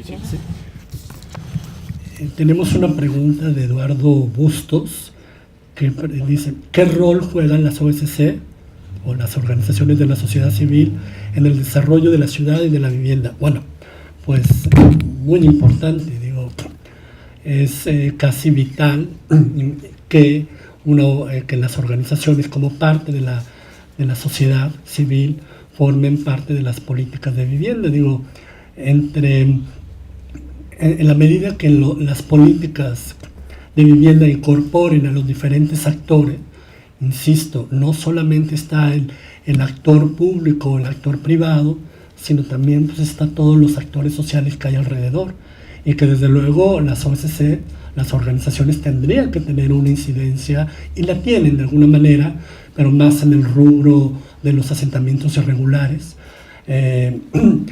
porque están como más enfocados y preocupados por atender a este sector, ¿no? De alguna manera que no atiende el sector público, o lo atiende de manera muy limitada. Y hay otra pregunta de Salomé Almaraz. Esta pregunta es para todos. Y dice, siendo que las mujeres son las principales gestoras del hogar y la vivienda, ¿cómo se incorpora su participación en el diseño e implementación de la política pública y en el diseño de las viviendas? Es una muy buena pregunta porque precisamente es algo que insistimos en promover o impulsar el enfoque de género en la política de vivienda. Digo, una medida que ha tomado por parte de SEDATU ha sido el cuarto rosa, ¿no? Pero creemos que es muy limitado, digo, no atiende toda la complejidad que hay al interior de cada una de las familias en términos de género. Digo, el que se cree este cuarto rosa ayuda, sin lugar a duda, pero cuando hay un tema de violencia familiar o de, digamos, diversidad de familias, entre otras cosas, otras problemáticas que se dan al interior de la vivienda o de las familias, pues esta cuarta ayuda, pero, digamos, no atiende todo este enfoque de género, ¿no? Digamos, en algún momento escuché que las cocinas deberían ser más grandes que los baños, ¿no? ¿Por qué? Pues porque las mujeres que hacen la comida pues se preocupan por tener un espacio adecuado, ¿no? Para poder atender esta necesidad.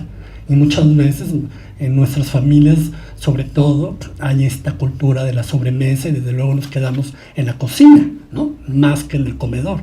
Pero bueno, desde luego que se debe de incorporar este enfoque de género en las políticas de vivienda y pues la producción social de vivienda sí de alguna manera lo incorpora, ¿no? Esta cuestión de la digamos, de la vivienda progresiva, pues va obedeciendo a las necesidades que también van viendo las mujeres de familia en el interior de sus miembros, ¿no? No sé si quieran ustedes. Y abonando a este enfoque de género, pues en el programa de infraestructura, obviamente estamos alineados, ¿no? con todos estos programas de igualdad, de discriminación, contra la violencia, etcétera. Y dentro de nuestros criterios de priorización, pues si hay mujeres en este estado, que tengan estos casos de violencia, discriminación, etcétera, pues son prioritarias para darles beneficio. Y eso también contesta una de las preguntas de Osvaldo Sánchez, que es el portero, ¿no? ¿No, verdad? No. ¿Qué criterios se realizan para la asignación de los cuartos? Tenemos criterios de priorización dentro de las reglas, pero aunque si no los cumples, de todas maneras, pues primero para la vivienda tienes que tener la carencia, ¿no? O sea, tienes que tener la carencia y tienes que pues estar por debajo de la línea de bienestar, porque atendemos a este sector de la población en rezago social. Eso es parte de los criterios, ¿no? Además de que las familias prosperan, ¿no? Que ya saben que Sedesol pues tiene a los pobres de los pobres y tenemos una situación transversal que tenemos que atender con estas familias. También es parte de la priorización que damos, pero pues también si hay situación de delincuencia, violencia, ni no solo de género, sino niñas, niños, adolescentes, etcétera, atendemos esta parte. Y después me preguntan que qué estrategia de implementación es para el apropiamiento de los espacios públicos. Pues aquí tenemos varias estrategias. Dentro de estas hay caminatas nocturnas, en donde la secretaria y el secretario de Gobernación se han ido a diversos estados, ¿no? Sobre todo con mujeres. Las mujeres son las que más jalan y se van a hacer recorridos una vez que, por ejemplo, estos espacios están concluidos, van a hacer el recorrido, ¿no? Lo hacen generalmente en la tarde-noche, por eso le llaman nocturnas, hacen el recorrido y después empiezan una interacción entre la comunidad y los secretarios, ¿no? Esto, además, pues tenemos situaciones acá de eventos que se realizan por parte del programa, en donde estamos constantemente pues diciéndoles que pues ese espacio es suyo, que ese espacio lo tienen que cuidar, e invitamos a pues gente de la propia comunidad que ha tenido casos de éxito, ¿no? Para que pues motive a estas comunidades y empiecen a apropiar. Es una situación complicada, no es una situación tan rápida, pero lo venimos haciendo pues de manera paulatina y pues al final no dejamos de atender esa parte.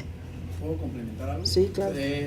¿Se han hecho evaluaciones después de este tipo de ejercicios de apropiamiento? O sea, después de meses se han vuelto esos barrios, se han evaluado, si siguen siendo priorizados por la Sí, tenemos, claro, le damos el seguimiento, no tanto como un diagnóstico como nos gustaría, porque pues para un diagnóstico pues hace falta todavía mayores elementos y presupuesto, pero sí le damos seguimiento a estas solicitudes, ¿no? Y sobre todo a cómo se llenan de vida estos espacios, al fin y al cabo, ¿no? Hay algunos que sí nos cuestan un poco de más trabajo, hay otros que los gobiernos locales son claves y la sociedad civil para que estén impulsando a la comunidad a que le sigan dando vida a todos los espacios, ¿no? Entonces, sí le damos seguimiento, no hacemos un diagnóstico en forma.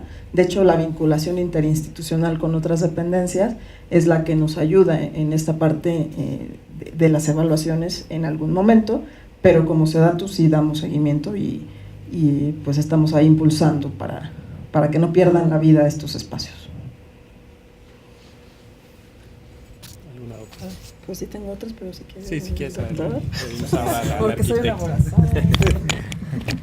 Tengo también una pregunta para ti, pero Sí, esa claro, te la voy a dejar vamos, hasta el claro. final. El señor Francisco Jiménez,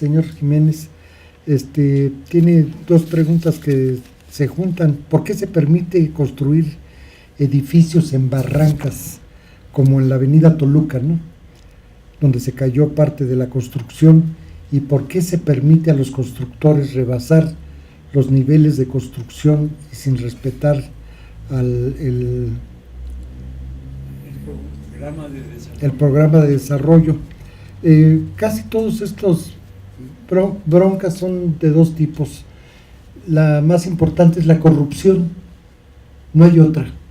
En el caso de pasar de niveles, cuando el plan de desarrollo dice que deben de ser 3 niveles, solamente sé que ahora Xóchitl Gálvez en su delegación está tirando edificios ya construidos, los 3 niveles que rebasaron en el periodo anterior del delegado, por ejemplo. Ese es un tiradero de dinero, pero pagaron mucho por hacer más niveles, para hacer más rentable un edificio, y les resultó contraproducente si entra gente como Xóchitl, que es ambientalista y que dice: vamos respetando las reglas, no pueden ser más de 3 niveles y este tiene 6, así que si quieren seguir tiramos 3. Ese es el principal problema. El otro es a veces la falta de estudio de mecánica de suelos o el agua, que es lo más difícil para un urbanista o para un arquitecto cubrir. En los socavones en Cuernavaca, allá en mi tierra, bueno, no es mi tierra, pero allá vivo, y ahora mi tierra está hundida. En esos socavones el agua sí corre y es difícil que no se ablande el terreno, pero debería de haber estudios de mecánica de suelos o estudios de infraestructura donde estaban fallando o podrían fallar los desagües de aguas pluviales. Hay muchos casos de eso. En el caso de Santa Fe, por ejemplo, me llegó un dueño de un terreno que quería sacar su licencia de construcción, es decir, permitir casas y edificios, pero estaba encima de minas. Quería que les diéramos un dictamen en la Facultad de Arquitectura. Pues no podíamos porque le dijimos son minas. Pero es que se puede reforzar, bueno, no se puede. Solamente cuando se hizo Santa Fe, que eran basureros y muchas minas, se reconstruyó todo el terreno y se metió lo mejor en cimentación para hacer aquellos edificios. aunque el verdadero Santa Fe, el original, el del padre aquel que nos conquistó, están en la pobreza vil y al borde de barrancas, muy peligroso. La gente cuando autoconstruye y no tiene más terreno que una barranca, puede haber deslaves, y eso cerca de un río o cerca de una barranca, lo más probable es que corran riesgos, pero también en esos lugares no está permitido el uso del suelo. Son invasiones, como la que pasó en Chimalhuacán. Me tocó hacer el plan parcial del diseño con colaboración con los habitantes de Chimalhuacán, en una laguna, a 30 centímetros el nivel freático de agua. La loba, una mujer que vendió los terrenos, los obligaba a construir de la noche a la mañana con una empresa de tabiques y techos de lámina que ella misma tenía. Acabó en la cárcel esta mujer, para no hacer el cuento largo, pero fueron sobre terrenos federales y al construir se hacía legal. Ya tenía construcción de tabique y techo, lo hacían legal, y a la fecha, antes no tenía drenaje, había infecciones por los drenajes como subían en época de lluvias, murieron muchos niños en aquella época por contaminación, pero eso también es corrupción. De todos modos ya están construyendo ahí, y hay muchas construcciones que por corrupción están fuera de lugar, en cualquier lugar. Y rápidamente para contestar, ¿sí le contesté, señor Rodríguez? Bueno, Janet Torres preguntan que si conocemos alguna institución que nos pueda asesorar porque los servicios son tan altos al ser una casa antigua. Janet, pues ¿dónde vives? Yo soy religiosa. Sí. Pertenezco a una congregación de religiosas o monjas que les conozco. Sí. Tenemos una casa en Coyoacán, en la mera calle que ahora ya es calle principal. ¿Cuál? Francisco Sostón. Ay, la mejor calle del mundo, sí. Antiguamente, Cara como ella sola. Solamente los religiosos pueden comprar ahí. Solo Dios. En el año 56 nos regalaron esa casa. Sí. Y actualmente es insostenible. Las vecinas, las hermanas de al lado tuvieron que vender su casa porque pagamos $1 millón de uso de suelo. Entonces estamos en la misma condición y es insostenible. Hemos vendido ya en este año pasado 3 casas que teníamos en el departamento por poder sostener esa casa, porque tiene un significado especial. Es nuestra casa central, es una que tiene capilla. Ha llegado el gobierno en muchas ocasiones y nos dice, danos tu capilla y ya no te cobro y nosotras pues no queremos soltarla, ¿verdad? Pero pues sí, andamos buscando, hemos andado en el gobierno, hemos andado buscando apoyo para que bajen los precios, porque también el agua es insostenible. O sea, todos los costos están. Luz también. La luz también es carísima. Agua y predial, por supuesto. Pero no es por ser casa antigua, debe ser zona. Es el argumento que nos dio. El argumento, sí, pero eso es patrimonial, pues no tienen por qué subir los costos solamente por el uso. Es decir, si hay un gasto de agua, todas las monjas son 500 y se bañan a la misma hora, pues están gastando mucha agua, pues. Solamente así debe de cobrarse. Sí, y es que entra la duda porque, mire, no nos dejan arreglarla ya no podemos hacerle nada, pero tampoco nos han ayudado a hacerla. Los techos se nos están cayendo, porque no nos dejan hacerlo que hasta que vaya Lima. Tenemos 5 años esperando a Lima y no va. Y si va, se esperan otros 5 años. Sí, lo único que nos ha ayudado un poquito es los árboles, que nos ayudaron a disminuir un poco de los costos en el área que tenemos ahora. ¿Por qué?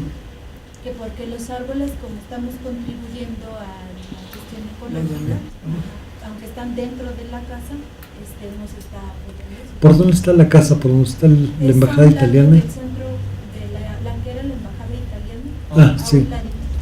Uy, re bonita casa. Sí. Ahora, ¿por qué no le dan la capilla y me contratan a mí? Yo les diseño una nueva, a bajo costo, sustentable. Denle esa capilla y se las hago lo más hermosa. Díganle a la Madre Superiora que estamos para servirle.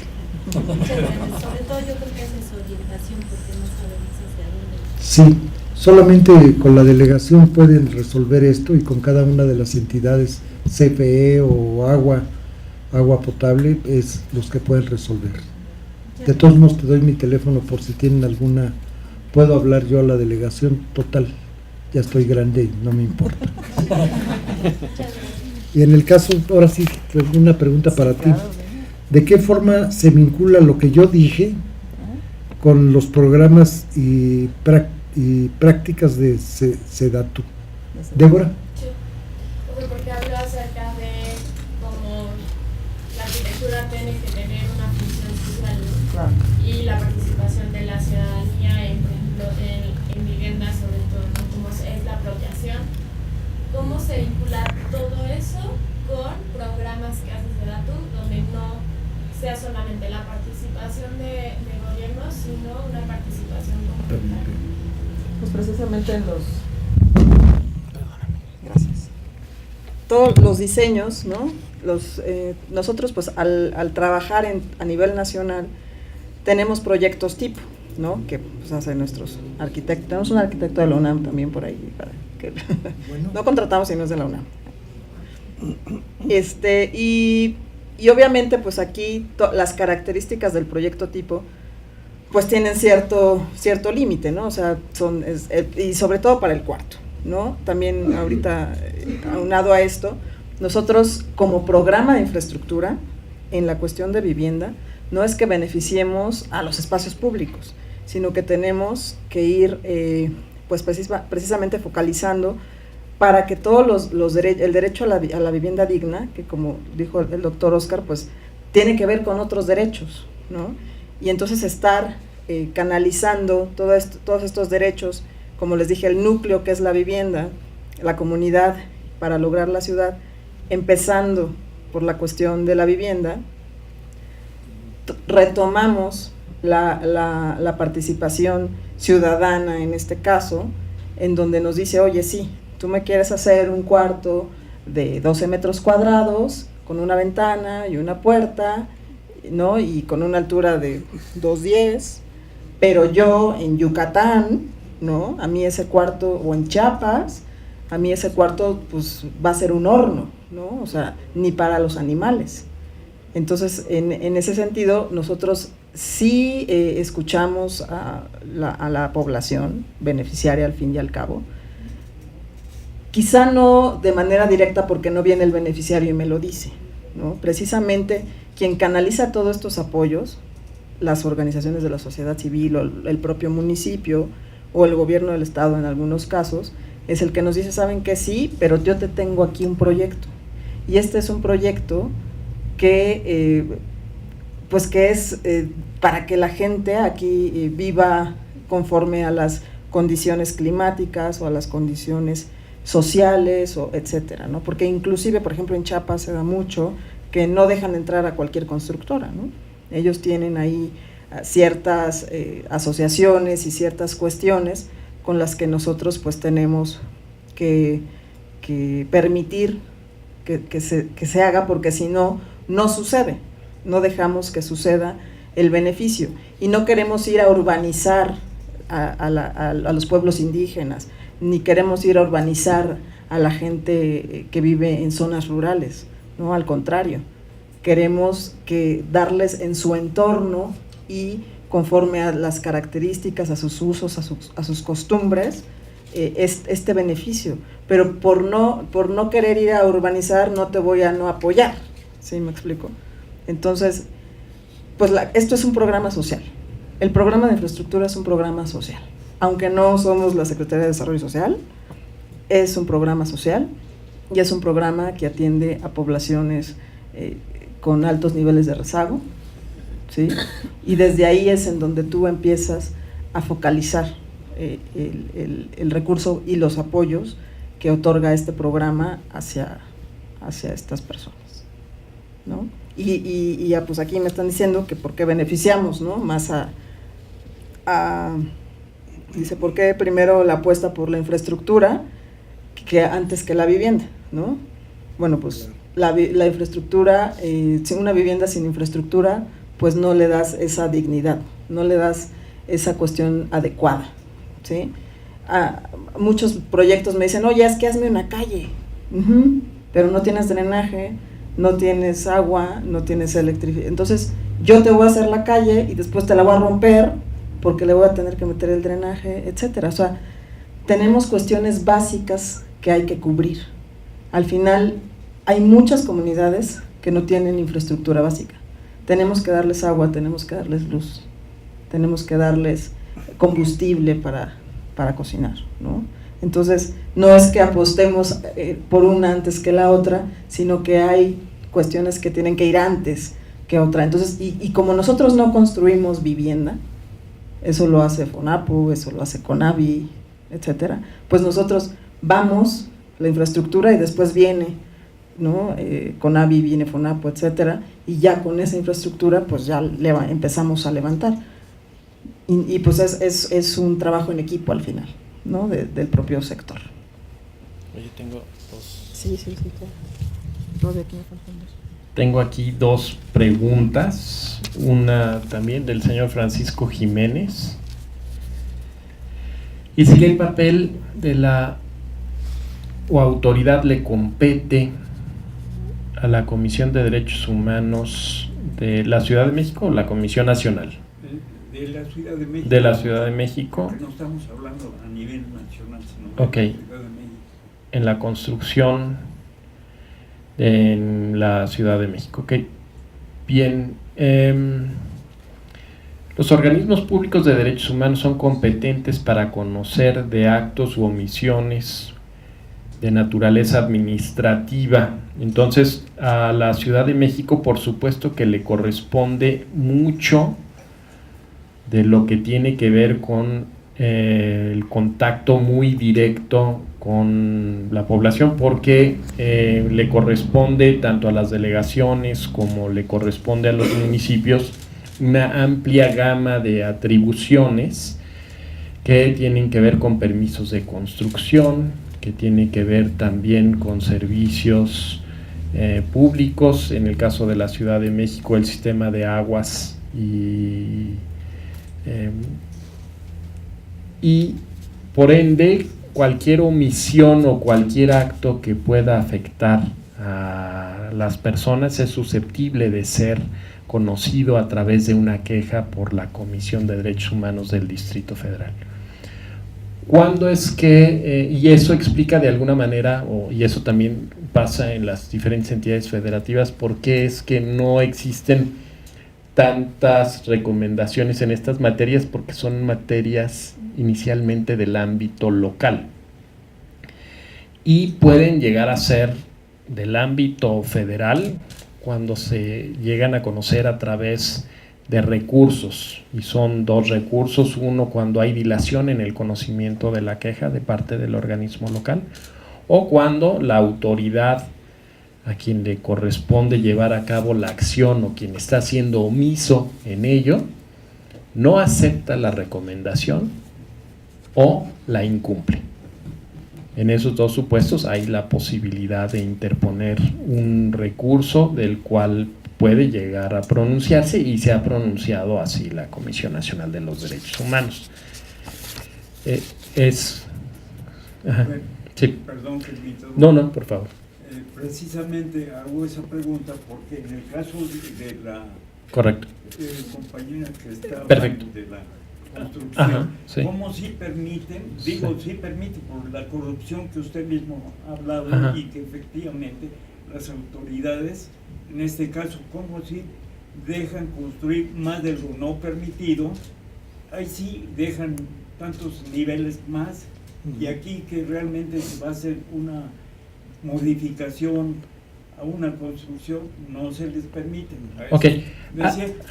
Y ya sería el papel de parte sí. Aquí el ejemplo es perfecto, porque bien decía que aquí hay alguna omisión del INAH. El INAH sí es una autoridad de carácter federal que está siendo omisa en atender un planteamiento que le han hecho durante años.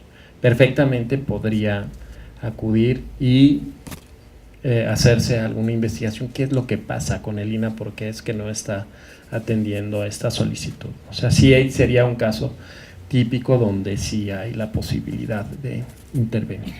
Hay Otra pregunta del señor Ángel Camargo, y que estaba levantando ahora la mano, y se refiere a los servicios. Ya nos decía Michelle que una característica del derecho a la vivienda tiene que ver con la disponibilidad de los servicios, lo que es el agua, el saneamiento, la electricidad e incluso pues, el gas. No podríamos hablar de vivienda digna ya hoy en día sin ello. Eso no significa que estos servicios sean gratuitos, digo, significa que sean asequibles, es decir, que toda persona, aunque tenga una necesidad económica extrema, pueda pagarlos, y es por ello que hay subsidios para quienes consumen poca agua o quienes consumen poca electricidad, también hay subsidios. Son parte integrante estos servicios del derecho humano a una vivienda adecuada, y también son un derecho humano en sí mismos. El protocolo de San Salvador, en su artículo 11, dice que toda persona tiene también derecho a los servicios públicos básicos. Y pues este es otro anuncio, dado que por primera vez también México y todos los países que son parte de este instrumento van a presentar sus respectivos informes del cumplimiento de ello. Sí. Yo quiero, agregar, son ahorita dos situaciones, la pregunta que le hice directa, sí. Y ahorita que se mencionó los compañeros en respecto a por ejemplo, la corrupción que existe dentro de la Ciudad de México, dentro de servidores públicos. Si yo vengo a la local, a la Comisión de Derechos Humanos local, está presidida por Miguel Ángel Mancera, un ejemplo. Y si él, por ejemplo, si un organismo, por ejemplo el INVI, que pertenece a la Ciudad de México, existe la corrupción que todo el mundo, mucha gente lo sabe, y si la jefatura de gobierno la protege con ciertas corrupciones, que tengo los casos, ¿cómo puedo venir a una comisión de derechos humanos que el mismo gobierno la preside y estoy indefenso? Entonces, ¿puedo acudir a la nacional? Bueno, yo creo que sería muy importante que pudiera acercarse en la parte final, porque ya es como una situación más concreta. Sí hay la posibilidad de que de un asunto local conozca la Comisión Nacional, pero es únicamente a través de estos recursos, el de queja y el recurso de impugnación, y tiene que ver con estos supuestos. Todo el sistema está creado para que inicialmente, de ser una autoridad local, hay que recurrir directamente ante la Comisión de Derechos Humanos del Distrito Federal, que es autónoma del jefe de gobierno de la Ciudad de México. Él no nombra a la presidenta de la Comisión de Derechos Humanos de la Ciudad de México. Ahora sí, dentro de los servicios que menciono, por ejemplo, tengo el caso específico. Es un edificio de muchos años. El INVI tiene registrado a otras personas que no viven en el domicilio, y los poseedores que realmente viven, lo tiene otra organización que la maneja un político X. Entonces, no nos quieren dar el servicio la Comisión Federal de Electricidad, a pesar de que hay un programa ahorita que están cambiando los medidores, y no nos quieren hacer el cambio de los medidores. Bueno, no tenemos medidores, tenemos 3 medidores y somos 8 viviendas. Ok, aquí en resumen, digo, para no extender en respeto a todos los demás, le podría decir: cualquier situación de la Comisión Federal de Electricidad, y volvemos a esto, es de carácter federal, y cualquier cosa, con mucho gusto, ahorita al finalizar le puedo tomar algunos datos y le puedo orientar de dónde poder canalizar. Bueno, ahorita que mencionaban la parte precisamente de la disponibilidad de servicios, bueno, una realidad en México es que esta parte muchas familias la siguen viendo violentada. La accesibilidad económica en cantidad y calidad de servicios en realidad sigue siendo deficiente. Hay familias que no cuentan, por ejemplo, con agua corriente o con agua que sea potable realmente, y sin embargo la infraestructura sigue siendo deficiente, insuficiente, precaria, con fallas constantemente. Ahí la cuestión es que muchas veces el gobierno federal dice que invierte en esta infraestructura, y sin embargo la situación de pobreza en la que muchas comunidades, principalmente indígenas y campesinas al interior del país, es que no les están llegando los servicios. Entonces ahí el gobierno federal sigue violentando estos principios, sigue violentándole a estas personas este contenido del derecho. Entonces ahí más bien como estaban hablando de, bueno, se está priorizando en infraestructura, pero ¿cómo se está viendo reflejado esto realmente en las personas? Porque al final hablamos de políticas públicas, de acciones, pero la realidad concretamente es que las personas siguen sin tener agua en sus casas, siguen pagando altos precios por la luz, por el agua, y más que nada también un poco mezclado con el tema de la gentrificación.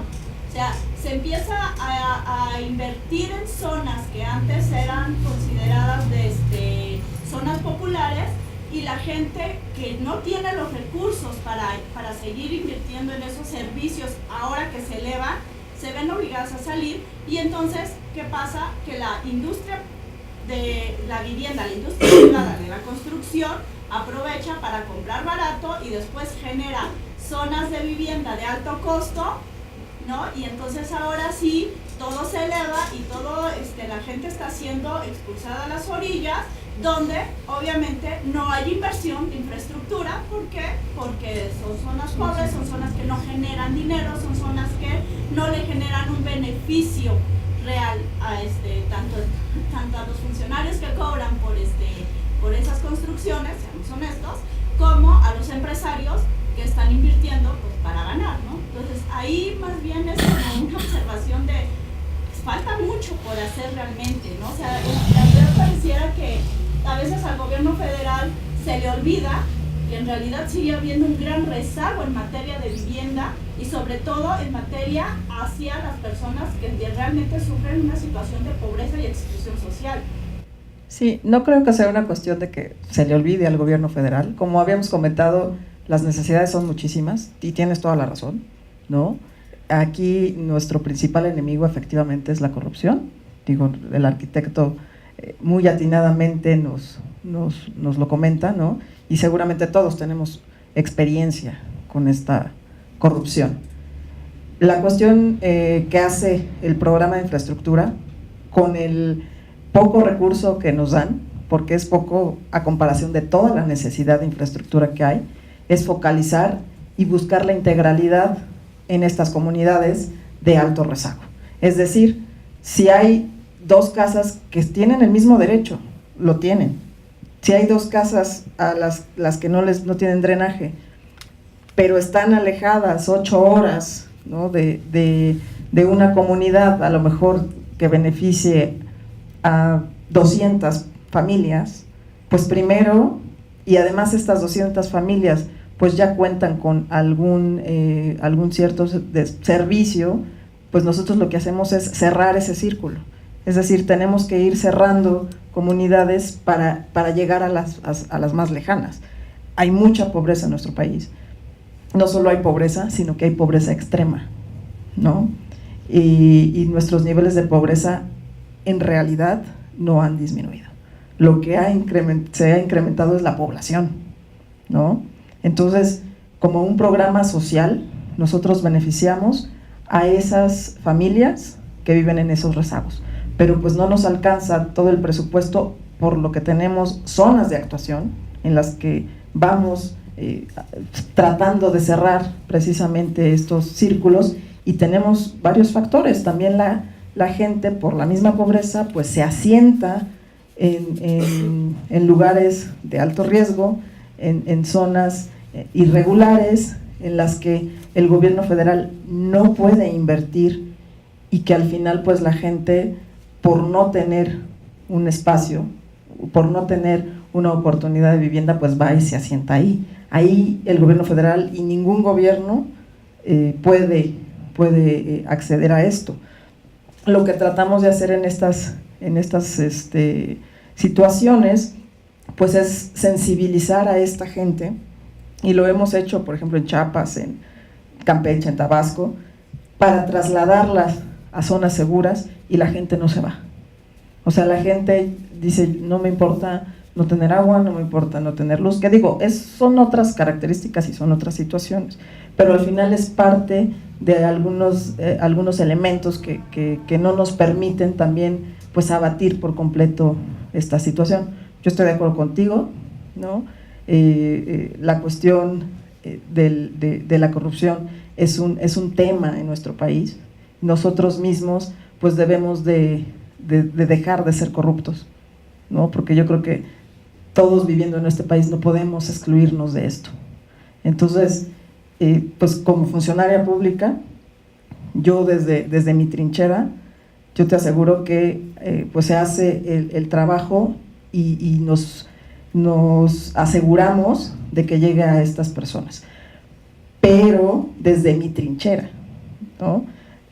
Necesitamos pues obviamente que pues todas las demás trincheras pues estemos conectadas para poder pues tener el cambio que merecemos, porque pues nuestro país es muy rico, por todos lados, ¿no? Inclusive tenemos al hombre más rico del mundo viviendo aquí. Entonces, las inversiones se hacen, el asunto también pues es la calidad, la durabilidad y a quién se las hacemos llegar. Pero en el programa de infraestructura lo que cuidamos es eso, en este caso, ¿no? Y pues no podemos atender a todo el país en un solo ejercicio, ¿no? Es una constante que tenemos que ir trabajando. Maestro, nada más, ¿puede hacerle una pregunta? Nada más.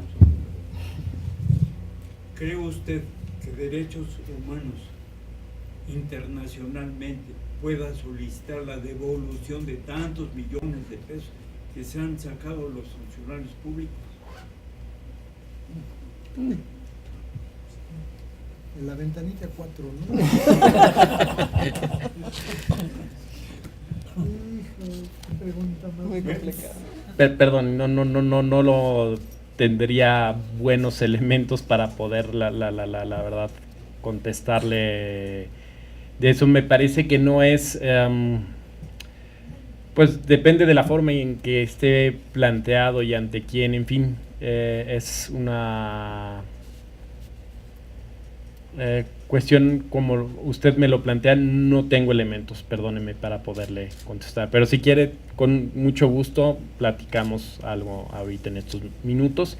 Y en ese mismo tenor creo que hemos agotado muy bien el tiempo de la mesa. Llevamos aquí 2 horas. Agradezco muchísimo la participación, todas las preguntas muy buenas.